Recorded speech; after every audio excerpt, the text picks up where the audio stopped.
सर्वेभ्यः सुप्रभातम्। मम नाम सन्विषन् बाग्।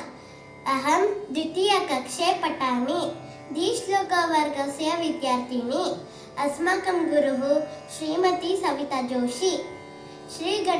महागणेशपञ्चरत्नस्तोत्रम्।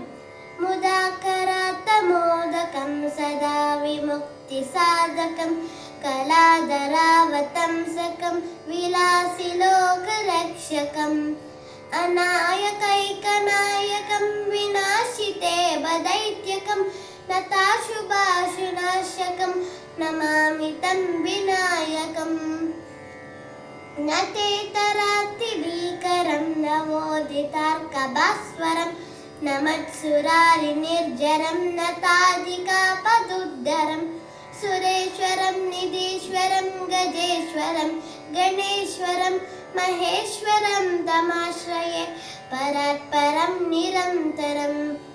समस्तलोकशङ्करं निरस्तदैत्यकुञ्जरं दरेतरोदरं वरं वरे भवक्त्रमक्षरं कृपाकरं क्षमाकरं मुदाकरं यशस्करं मनस्करं नमस्कृतं नमस्करोमि भास्वरम् अकिञ्चनार्तिमार्जनं चिरन्तनोक्तिभाजनं पुरारिपूर्वनन्दनं सुरारिगर्वचर्वणं प्रपञ्चनाशभीषणं धनञ्जयादिभूषणं कपोलदानवारणं भजे पुराणवारणं नितान्तकान्तदन्तकान्तिमन्तकात्मजम् अचिन्त्यरूपमन्तहीन मन्तराय कृन्तरं हृदन्तरेरिरन्तरं वसन्तमेव योगिनं तमेकदन्तमेव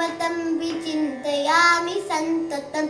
महागणेशपञ्चरत्नमादरेण योऽन्वः प्रजल्पते प्रभातके हृदीश्वरं गणेश्वरम् अरोगतामदोषजतं सुसाहि सिंहपुत्रतं समाहिताय रष्टभूतिमभ्युपायति सोचिरात्।